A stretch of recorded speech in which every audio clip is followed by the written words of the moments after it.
Mix in the Dark.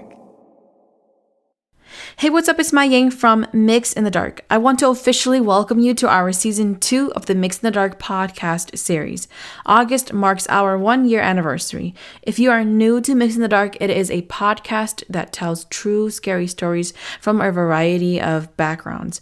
I try my best to release a new episode once a week. You can find me on Spotify, Apple Podcast, or wherever you listen to your favorite podcast series. If you have a story that you are willing to share, or if you need to contact me, you may send me a message at myxinthedark@gmail.com. Again, thank you for your ongoing support and for sending me your personal stories to keep this podcast going. Although I am not able to reply to all emails during my busy months, I want to let you know that I do read through them and I am keeping track of them. As you may know, I use a lot of time to research, read, edit, and record stories, so this year I am trying out a tip jar. If there's a story that you really enjoyed, feel free to tip me on my tip jar on Venmo. Just search at Mix in the Dark on the business tab on Venmo. I have 3 stories for you to start. These stories are pretty odd. I would say that they are pretty mellow for scary stories, but its history is creepy. Strangely enough, although the people who shared these stories with me do not know each other, their experiences are similar enough to give you chills. These stories are about one of Minnesota's ghost towns, Lilydale. I would not go exploring there if I were you. Please enjoy. Story 1. This happened a long time ago. I don't quite remember what age I was, but I remember I was in middle school at the time. My sisters and I were driving one evening. My older sister had just gotten her license, and we were young kids who really didn't know what to do for fun, so we often cruised at night to find different spots around our city. I remember that we were looking for an outlook area. At the time, we didn't have a GPS system, nor did we understand how to use paper maps, so we just went wherever our hearts took us, as long as we remembered the main highways. One night, we were cruising as usual, minding our own business and being carefree. It was a little after midnight. We especially liked late hours because it was quiet and there was no traffic since my sister, like I said, is a new driver. There were 5 of us sisters. We only had one good car, our good old 1992 Toyota Camry. Being the youngest, I was placed in the middle in the back seat, while my older sisters all got window seats for a good city light view. If I remember correctly, we were taking Interstate Road 35 on this particular night. All was fine until a car swerved right in front of us. My eldest sister, the driver, hesitated and jerked the car 1 lane over, forcing us to exit. I remember her cursing the car and then calming herself down, saying that it's okay and that it was easy to find the highway again. We drove for a little bit. It wasn't too long before my sister began to ask questions that clued us in that we were potentially lost. She asked, "Hey, do you guys remember the name of the exit we took?" Or, "I don't remember this road. Should we turn here?" Eventually, we got to a street that crossed some railroad tracks. Upon crossing, we saw the sign that told us that we were in Lilydale. After learning that we were in Lilydale, my sister started to panic a little. Her panic eventually got us talking about Lilydale and why she was so panicky. If you don't know much about Lilydale, it was known as a ghost town then. There used to be a small town there, but after the 1965 Mississippi River flood, people fled and it is no longer occupied. I have no idea what it looks like today. My sister explained that there have been stories of a policeman who stops vehicles to give tickets, but when people try to go in to pay the ticket, they are told that it is not valid. She also said that someone committed suicide by hanging on one of the bridges close to the Mississippi River. Sure enough, right when she said that, we reached a road that took us alongside the Mississippi River. Maybe I was just scared, but I felt chills crawl up my skin all of a sudden. Our car was silent. I wasn't sure what my sisters were thinking, but I had this uneasy feeling. At this point, we still had no idea where the heck we were going. I remember my sister made a turn at some point where we reached a bridge that would go over the Mississippi River. As soon as she crossed the bridge, we all heard a man scream behind our car. His scream was as clear as day, and it still gives me chills just thinking about it. Remember, this was pretty late at night. I don't know who would want to be out this late in Lilydale on top of a bridge.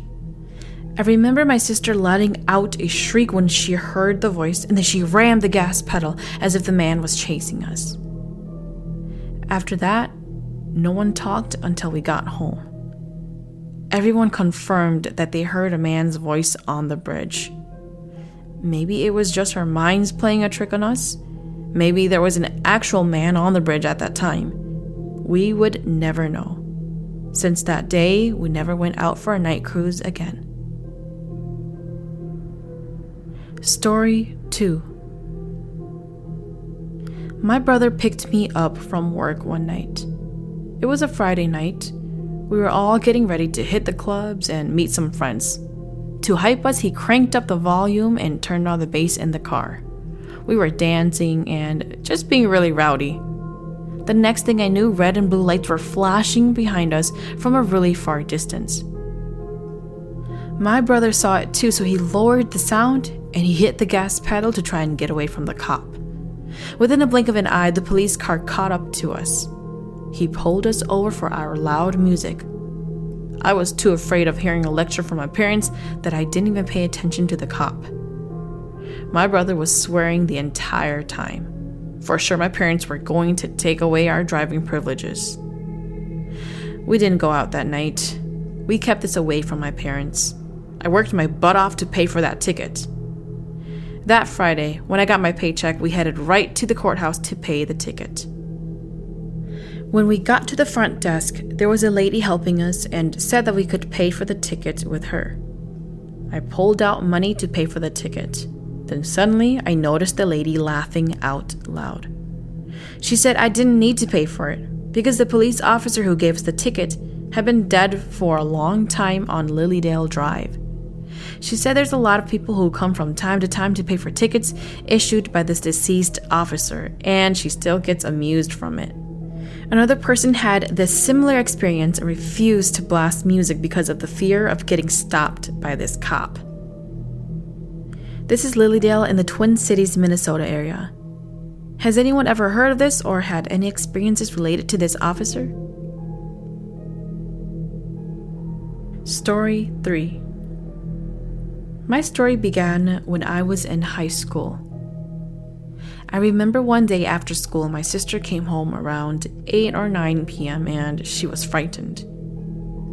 She told me that her friends and her went to Lilydale and saw some burnt Jaws paper money while they were walking toward the picnic area.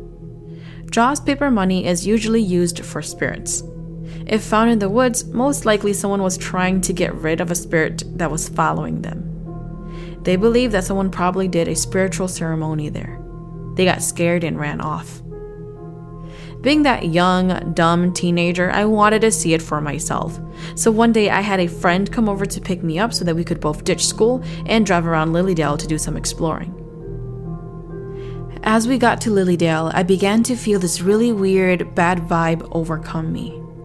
I wasn't too scared though because it was still during the afternoon and the sun was still up.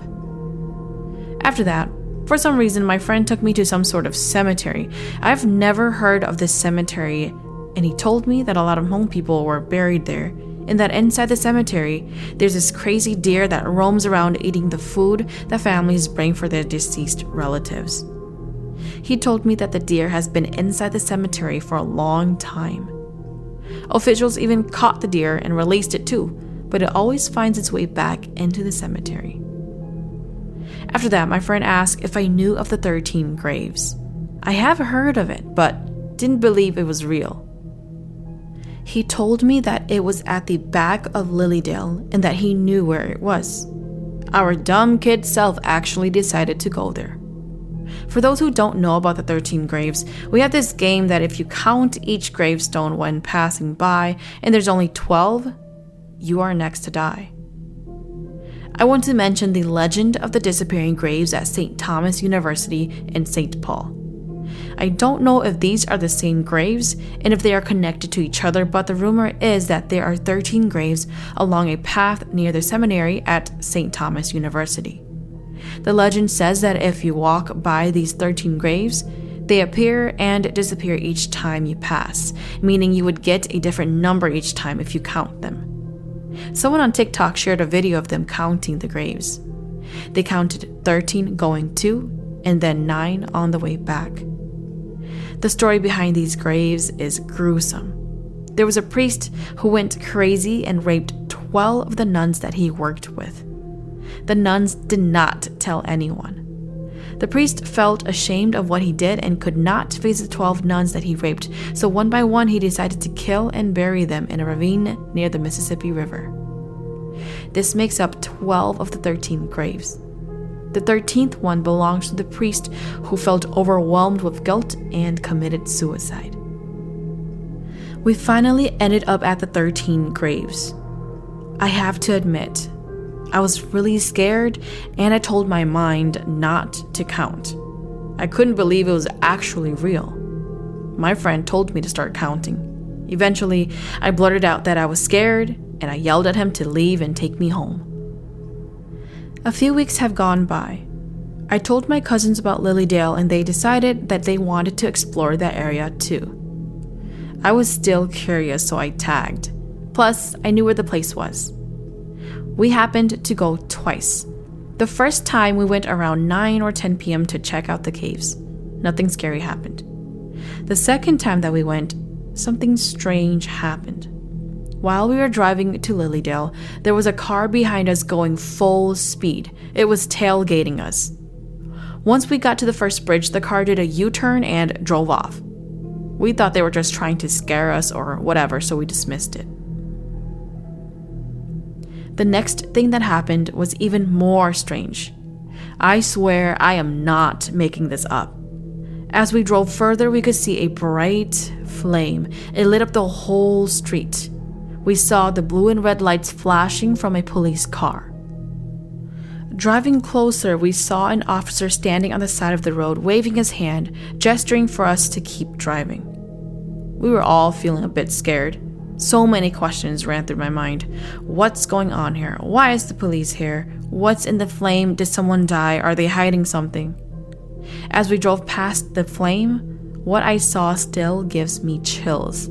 I saw a blanket over what looked like an outline of a human body lying on the ground. That scene got us speechless. We drove out of Lilydale.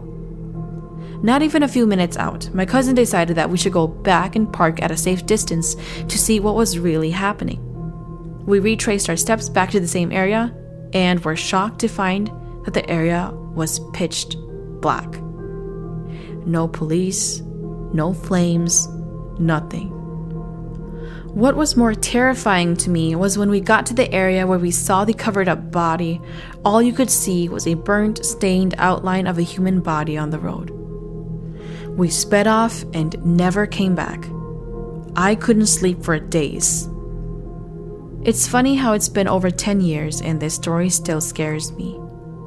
Recently, I asked if my cousins remember this day, and it's still ingrained in their heads like it was just yesterday. Thank you for listening to Mix in the Dark. I am your host, MaiYang. Mix in the Dark is available on Spotify, Apple Podcast, or wherever you listen to your favorite podcast series. If you have a story that you would like to share, please send it to myxinthedark@gmail.com. If there's a story that you really enjoyed, feel free to hit up my tip jar on Venmo. Just search Mix in the Dark on the business tab.